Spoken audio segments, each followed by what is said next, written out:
Sarah and James are back to demonstrate another one of the Gottman interventions.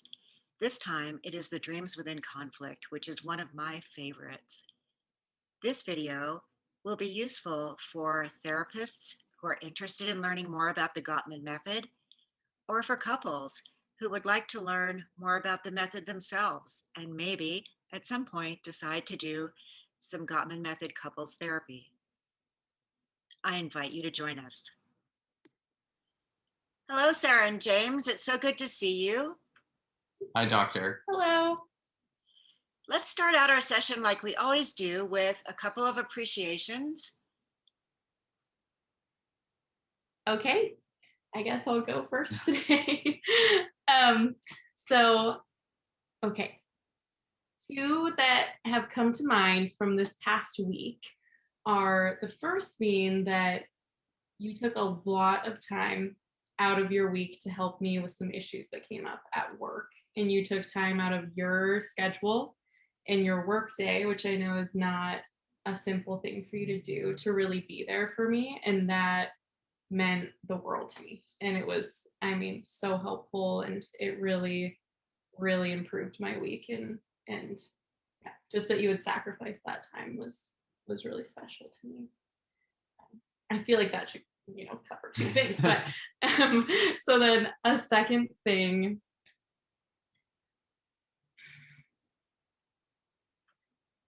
when I was really tired after this work week and hungry right when I finished work and maybe a little bit irrational, you were very understanding and very calm, even when I wasn't in admittedly the best mood. And you also were able to move on from it really quickly and forgive me when after, I kind of had some time to wind down. So that meant a lot to me as well.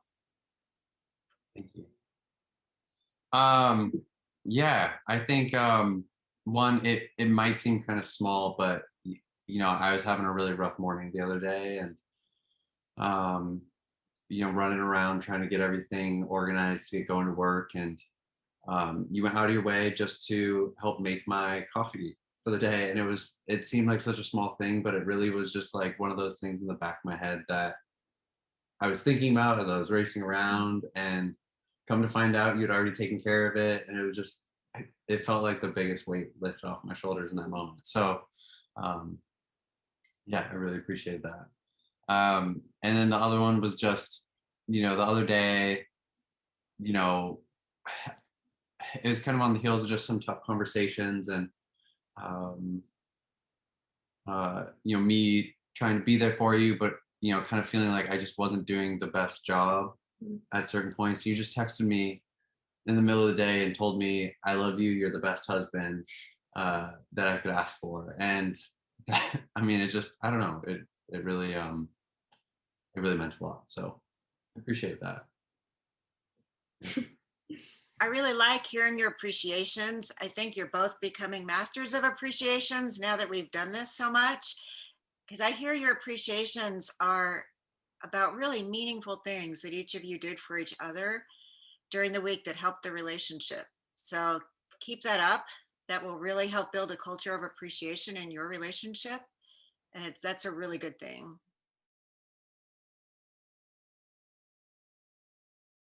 So this exercise has a speaker and a listener. Who would like to be speaker first? I can be speaker first. Okay, Sarah. So this is what your job is as the speaker. Your job is to talk honestly about your feelings and your beliefs, about your position on this issue.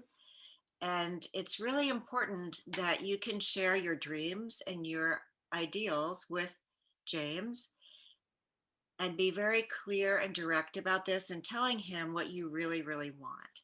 But you're not trying to persuade him of your position or to convince him to see things the way that you do.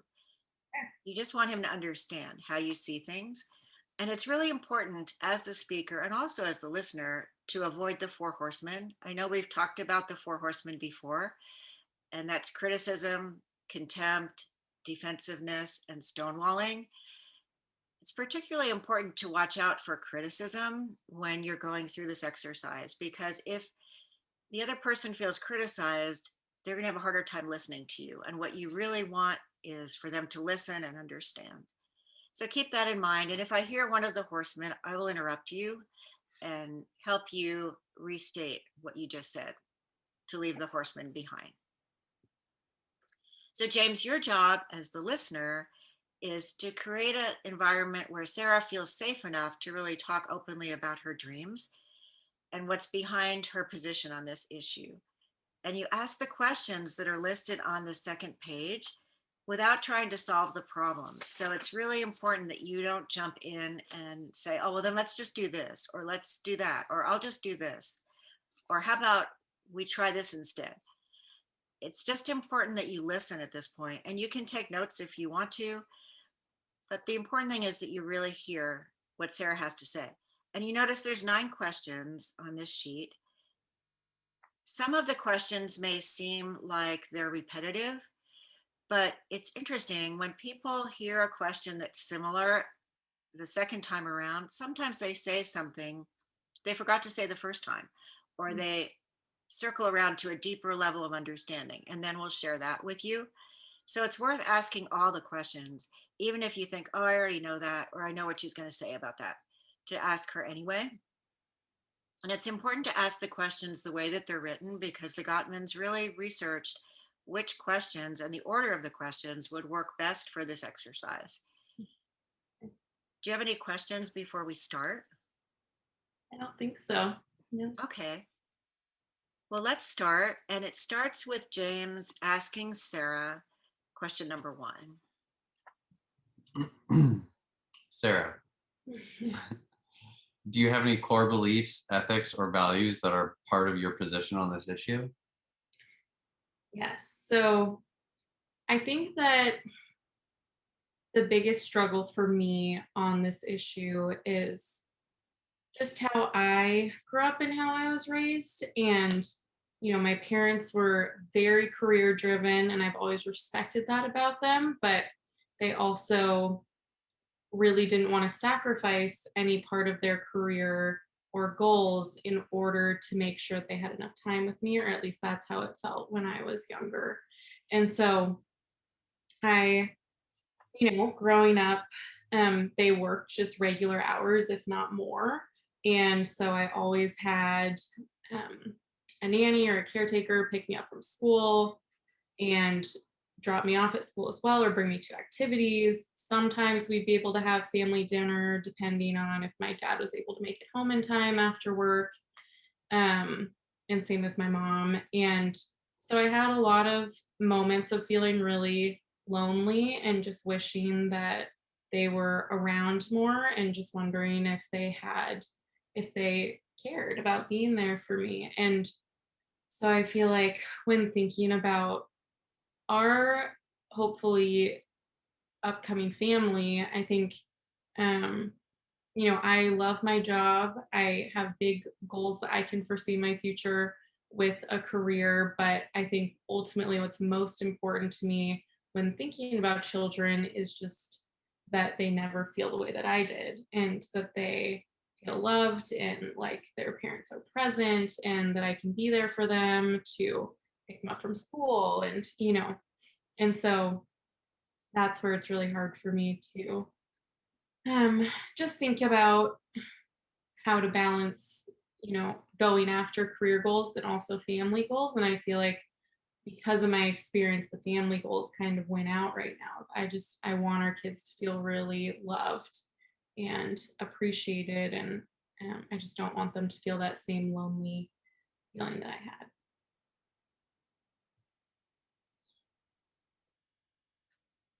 Kind of answers question 2, but Well, is, actually, James, I'd like you to read question 2, just the way it is, and just see what happens.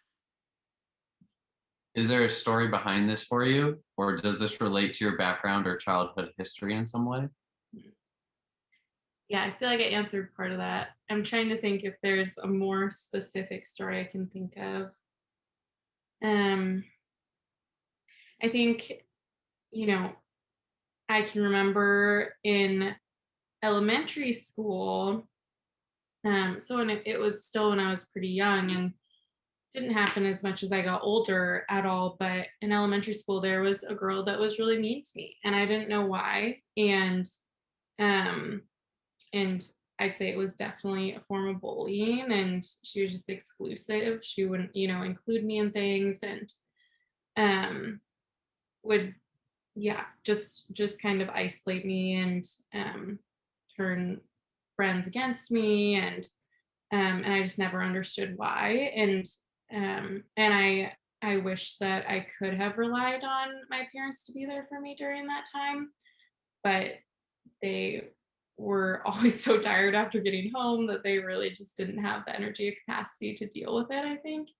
And so, I could talk to the nanny that we had that year, but um that's just not the same, and I really didn't share any of that. And so I feel like that just only led to feeling more isolated, and was probably just painful things that I never processed. And like I said, it got better just in general as I got older, but those were still, I mean, that was still just really hard to deal with alone at that age.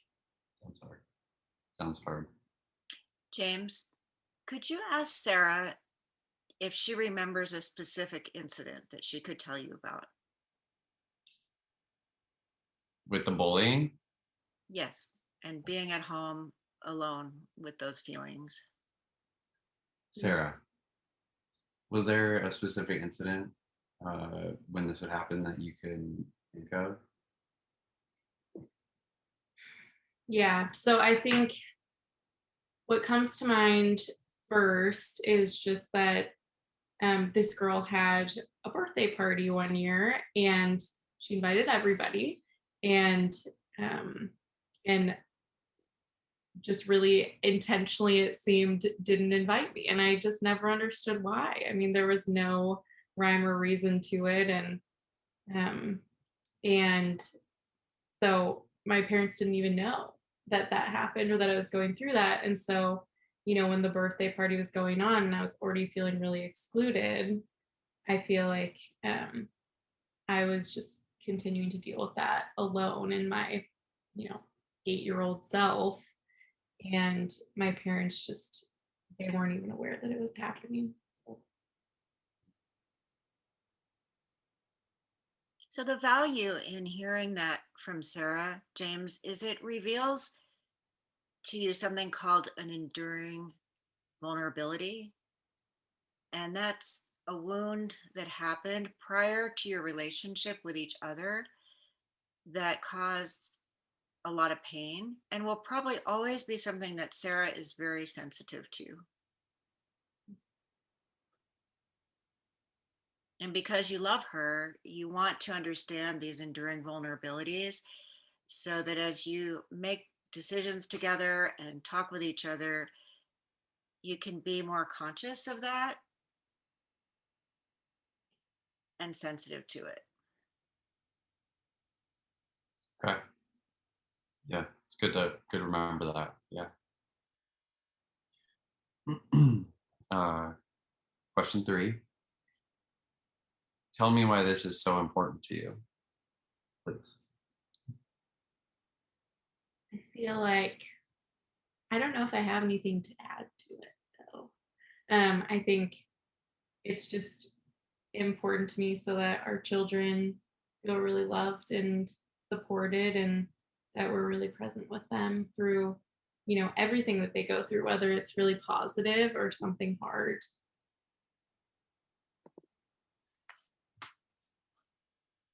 What feelings do you have about this issue? Mm, Well, I feel, I'd say that I feel some fear because thinking about leaving my job or cutting back is hard for me. So I feel just some fear about what that would mean for the future, but I also feel fear about not having enough time with our kids. Um, so I think there's some conflict there.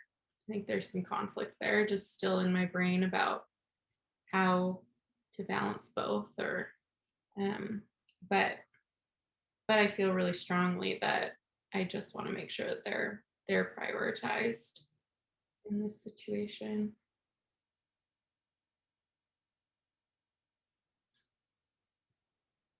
What would your ideal dream? What would be your ideal dream here?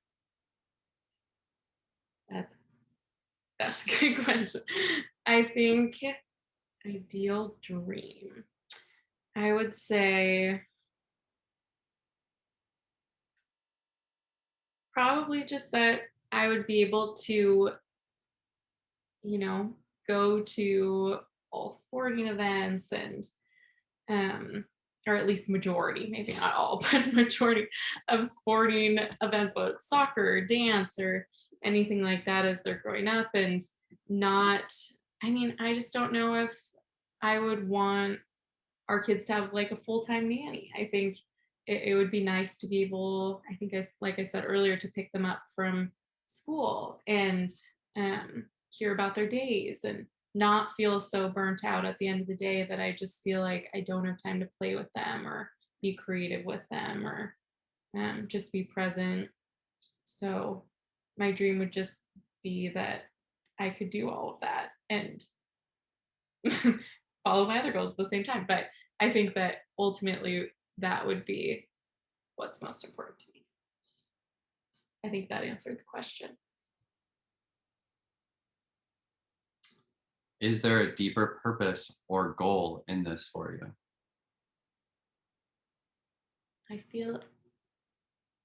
I don't know if I have anything else to add after the last question. Is that okay?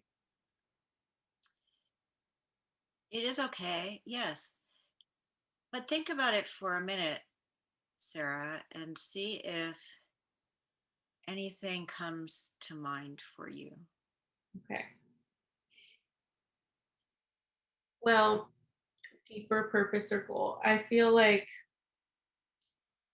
the deeper purpose would just be that our children feel loved and supported, and like we really care about them and their lives. And goal is just that they don't end up in a situation where they feel the same feelings that I did um, through most of my childhood and adolescence. Yeah, that was great.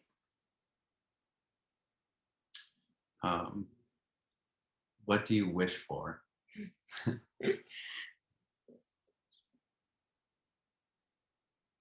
Well, I feel like that would be similar to what the goal in this situation is for me, of just, I feel like I'm going to sound like I'm repeating myself a little bit, but just that our kids feel loved and supported, and like we're present with them. And um, just that when they would grow up, they could look back on their childhood and just really remember us being there and being present and having time and energy and fun, you know, not remembering, nannies or childcare or stuff like that, which is important too, and always a good thing as well, but that there would be a healthy balance. What do you need? I feel like I think it's going to be hard for me still to, and it could just be a temporary thing too with work. It doesn't have to be a forever thing, but I think it will be hard for me in some ways just to um, kind of transition into a totally different time of life. And so I think just support through that transition, um, no matter what we decide to do with that, with my job, that is. And um, I think just also, I think it would be really meaningful to me if you were able to be as present as possible with them, and to be there for, like dinner and different things, even though I know you have a busy schedule. And so, yeah, I feel like just understanding and support through you know, the big transitions that are probably in our future. Okay. Question 9. Is there a fear or disaster scenario in not having this dream honored? Mm. I feel like the biggest fear would just be regretting taking on too much or not being there. I think, you know, opportunities in my job for promotion and for other things, they can always come later, even though they feel really exciting right now. And I feel driven to strive for that. And I really enjoy it working.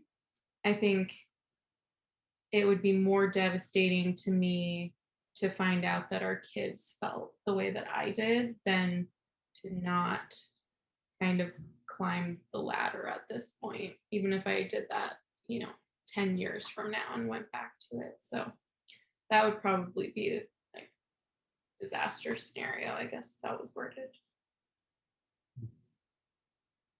Thank you.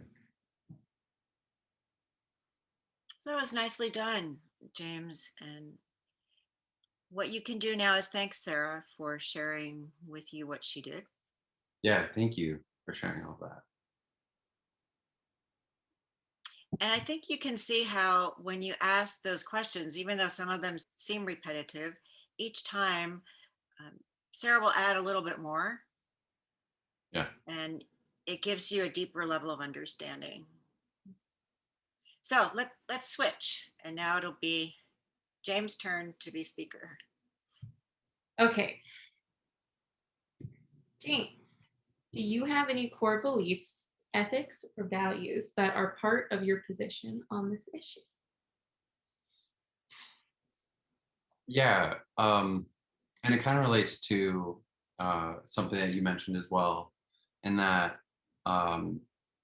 I think that, the responsibility of being home for the kids could be something we could both take on, and both seek out maybe some flexibility in our schedule to be there. And I don't necessarily want you to feel like you have to take on the entire burden yourself. And um, growing up, I saw my mom uh, quit her job um, and stay at home to help raise us, and I was incredibly grateful for the time that I got to have with her. But um, I don't know. I think that sometimes it felt like there was something missing for her. Mm. And my dad was always um, working, and out the door by 7 and home by 5:30, and I was able to have dinner with him all the time. But um, yeah, so it was, it's something that I think we possibly do together. Um, and at the same time, I don't want to feel like you have to sacrifice any potential dreams that you have, or put those off. Um, and not that having a family wouldn't be the greatest thing ever for us, but um, it's more so just wanting to explore what other possible solutions are out there, Mm. um, and making sure that you don't feel like any of your dreams or long-term ambitions get buried or left behind at all. So did you feel like your mom felt some resentment? At times, yeah. And since I just asked the questions, I feel like I'm kind of cheating here going ahead, but Oh, am I supposed to stick to just the exact questions? No, you can add in questions, any uh, ones that you'd like. You just can't leave any out. Okay, got yeah, so I just kind of an example. I can remember uh, when I was younger, I think it was like 9 or 10, the uh, dance studio where we lived um, closed down, and they were looking for somebody to lease the space. And I can remember my mom one day telling me, before I quit my job, I was saving up money to hopefully open a fitness studio. But after I quit my job, we only had the money to be able to afford paying for the mortgage and for, our other date, our other normal bills. And so you could just kind of sense I don't necessarily know if it was resentment as much as it was regret, but you could, you know, kind of hear in her voice, just, that point of, yeah, well, just wishing like, maybe if she had done a little more to try to pursue that, Mm. um, things could have been different. And um, yeah, so maybe not resentment, but maybe a little bit of regret. Sarah, could you ask James how that affected him, please? How did that affect you when you felt like she had some regret for not pursuing that? Well, my first reaction was, I'm going to grow up, make enough money that I can buy you a dance studio. um, um, and so in a sense, it motivated me from that perspective. Um, but also it made me think that, someday when I start a family, I want to make sure that my wife can pursue any side dreams that she might have, or any ambitions or goals that she might have. And so, yeah, that moment definitely really stuck out with me. Well, I'll officially ask question number 2, even though he just shared this. Maybe there's another story. So, is there a story behind this for you? Or does this relate to your background, childhood history in some way? Yes, so I did just share that. Um, I also can kind of remember, as we got older, and my mom had been out of the workforce for, I don't know, my sister was a couple years older. I was about 10 or 11, and I started doing all these after school activities. And you know she was able to take me to school and drive me, to basketball practice and stuff like that. But otherwise, she would do little odd jobs, but she had a really hard time um, getting back into any sort of work that she wanted to. She could have done some sort of clerical job or like administrative job, but she hadn't quite gotten to the level in her career where she could come back as, say, a manager or something, where she felt like she was making, a bigger impact, like at a higher level. So I can't remember any specific conversations, but I can just kind of remember, sitting at the dinner table a few times, and um, her expressing some of the frustrations about, just the lack of opportunities out there for her. And granted, some of her skills also were not transferable, just with some of the, Excel and, different Microsoft applications now that are kind of a standard, thing in any sort of office job at this point, that she just really hadn't gotten to the point of mastering. So she wasn't exactly proficient, and that kind of held her back too. And um, so yeah, it was just a couple of different things along those lines, I would say, just that I remember in conversations. Question number 3 is, tell me why this is so important to you. Yeah.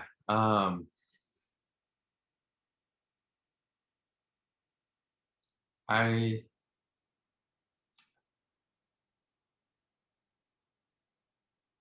I think that, I don't know.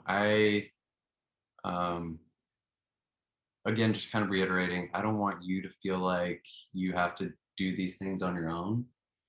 Um it's important to me to be there as a dad, to be a part of those little moments too. I don't want you to just have all the fun. So call that selfish, but uh,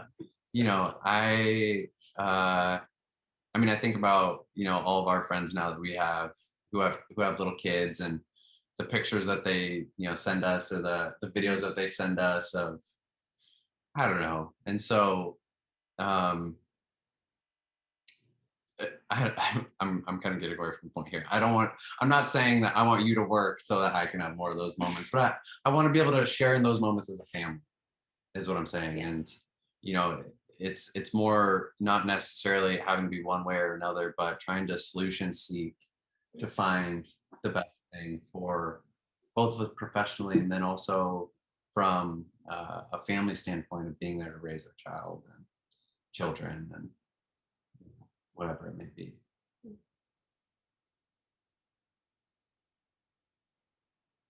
What feelings do you have about this issue?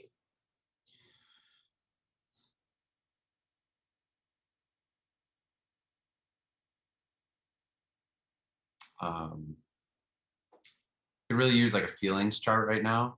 Um, Yeah, um, we do have an emotions wheel, which I could send to you if you like. That's fun. yeah, that does sound fun. You know, I think I feel um, kind of anxious um, and slightly nervous just because, um, you know, I saw my mom and some of the, you know, maybe frustrations and regret that she had, but um, I think I totally see where you're coming from. Mm. And so I don't want to, you know, get to the point where, um, you know, maybe there's regret that we didn't choose for it to be a different option. Mm.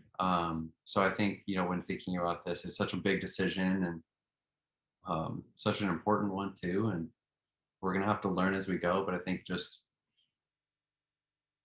I mean, our kids haven't even been born and I love them.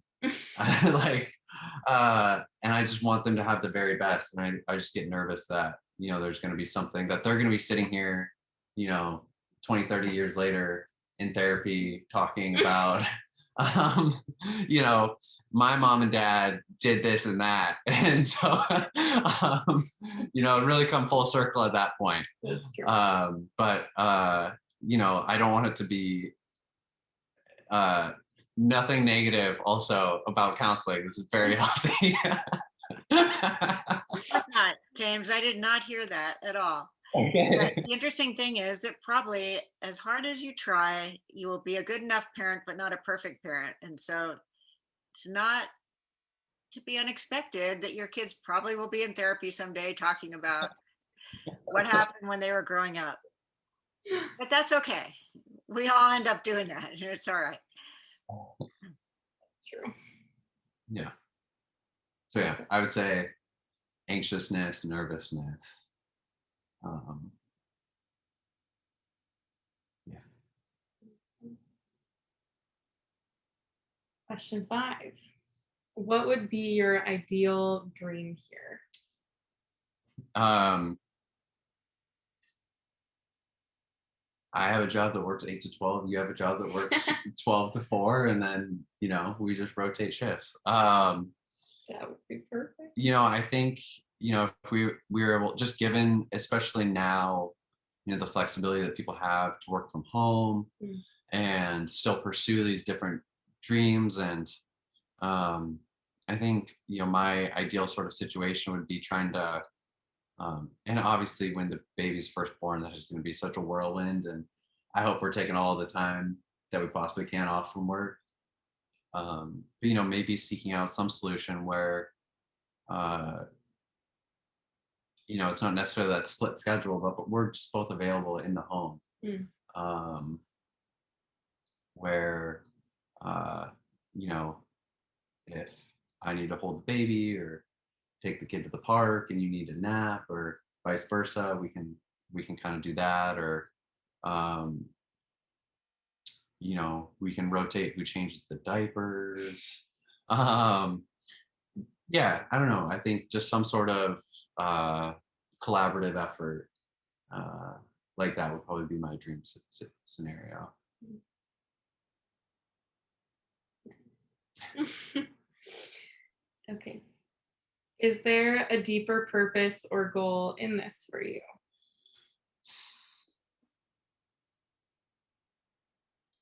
You know, I think about um, not just our kids being in therapy 20 years from now, but also, I think about our kids being able to see their goal driven, goal oriented. Mm. If we have a daughter, seeing a strong mother figure who, is out there kicking butt.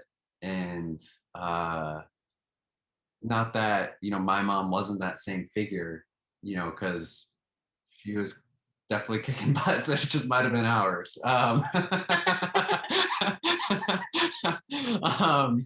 uh, but I want her to grow up knowing, like, the glass ceiling's been broken. She can do Mm. anything that she wants. And uh, our son to be able to see that same exact thing, and just um, I don't know. I think for me, it's really just thinking about them long term, and um, uh, yeah, I don't know if there's anything beyond that. I also just think that, anything that you set your mind to, you can do. And I think that, if you wanted a dance studio, we could get you one, and it could be the biggest dance studio in the entire community. And, you can make impacts on the lives of kids and throughout the community, but also the ones at home. I don't know. Um, I just, I just feel really hopeful for our future with the kids and together. And um, I don't know. Did I answer the question?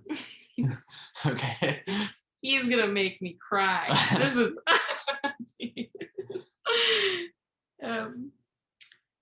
question 8. It was what do you wish for is the last one. What do I think that you was deeper purpose. did we Yeah, just we're on number 6. That was just Oh. number 6.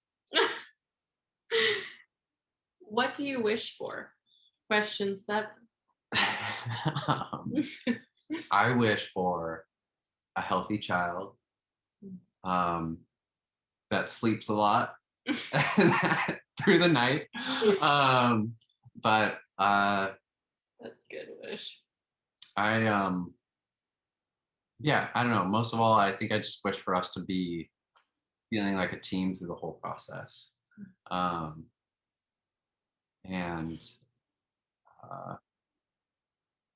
that one of us doesn't feel like they have to sacrifice infinitely more than the other.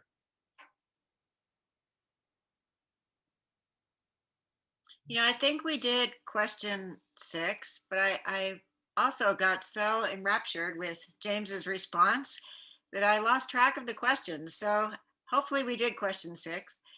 If there's anything you want to add, James, about a deeper purpose or goal, please do. No, I think we did do question 6. Okay, good. So caught up with this answer. I forgot which one we were on to. Okay, so I think we're on 8 now. What do you need?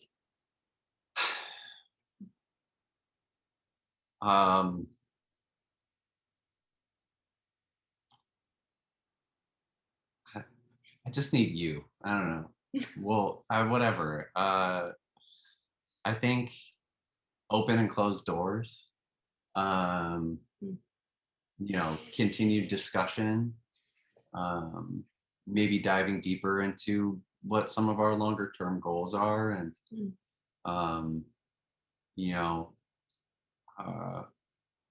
what it looks like, in terms of our living situation and how that can impact it. Do we want to move farther away from your parents, or do you want to move closer to your parents? Do you want to live closer to my parents or farther away from my parents? What sort of dynamic do we want with kind of family care and people being there for us? Just those discussions about I don't know, everything. And maybe I'm trying to be overly analytical in the entire situation and overthink it, and we should just go for it. But I don't know. I think we're in a really good position now where we are close to family, and I don't know. I think that I just need to keep talking about it. Mm. More than anything. Makes sense. Last question. Is there a fear or disaster scenario in not having this dream honored?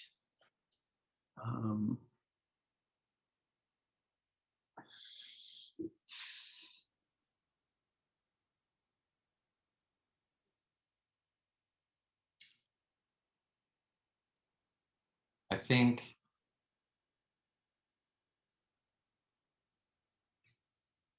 for me, it would be just missing all of those. I don't want to miss the first steps.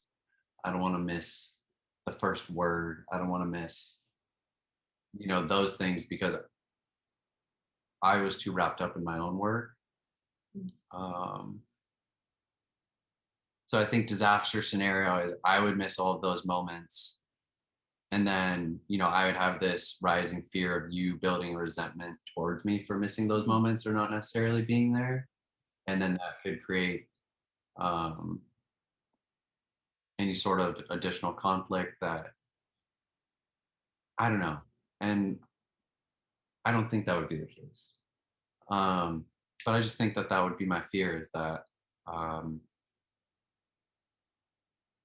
yeah, and it kind of goes with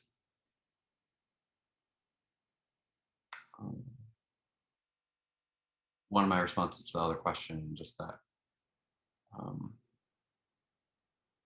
yeah, I don't know, just that you wouldn't get to realize your dreams beyond just having a family or something like that. Yeah, I think that that would probably be my disaster scenario. Yeah. Thank you for sharing all of that. Yeah. So I think the way that we'll close today, is, as I see we're coming to the end of our time together, would be if each of you could share what stands out in your mind as the most important thing you learned about the other person today by going through the Dreams Within Conflict.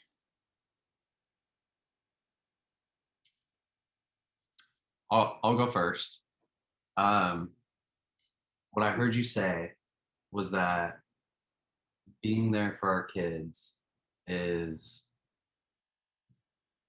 the most important thing to you in raising our family, and making sure that they know that they're loved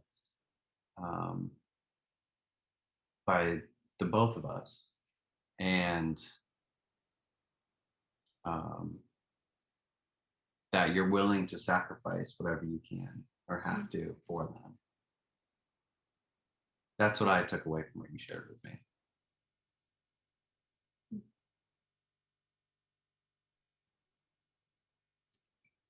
Should I go now? Yes, please.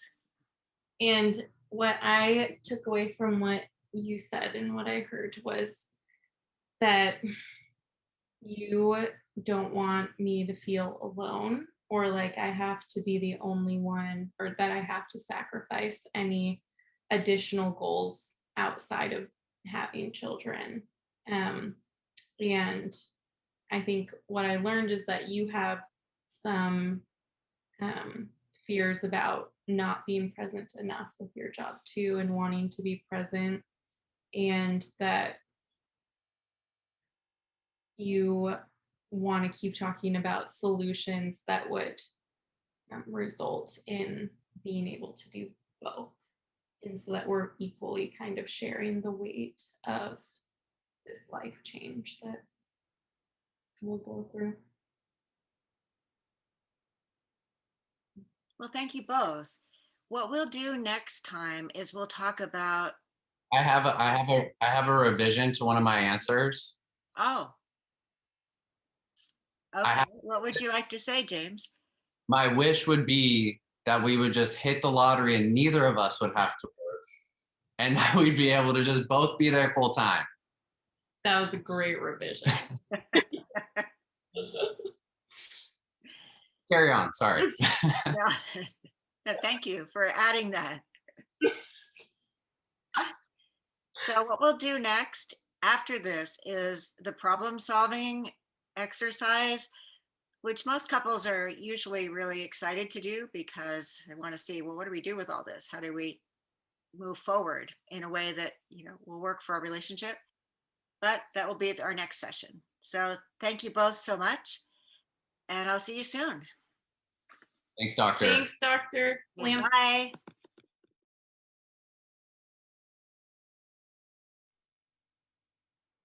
Dreams Within Conflict is one of my most favorite of the Gottman interventions. I really like it because it allows couples to understand each other at a deeper level. Because it's structured and has 9 questions that are written out very clearly for the listener to ask the speaker, there really isn't a lot of temptation for there to be interruption or distraction by other issues coming up when the couple is having this conversation. It allows couples to get to that deeper level of understanding and to become sensitive to each other's enduring vulnerabilities, which really can be a game changer for a relationship. Often, even couples who've been together for 25 or 30 years will learn something new about their partner by doing this particular activity. I really encourage you to practice it with your couples and teach them how to use it. It's really important they know this when they do the State of the Union meeting and use the conflict blueprint, because it is one of the options they can use for talking about perpetual issues or gridlocked issues, so they can learn to do it in a calm way without fighting or having conflict. So again, like I said before, it's one of my favorites, and I think you will really enjoy it too. I encourage you to look at the Gottman Institute website, www.gottman.com, to learn about some more of the tools that would be available to you as a couples therapist. And you're welcome to check out my website as well, drkimlampson.com, if you'd like to learn more about me.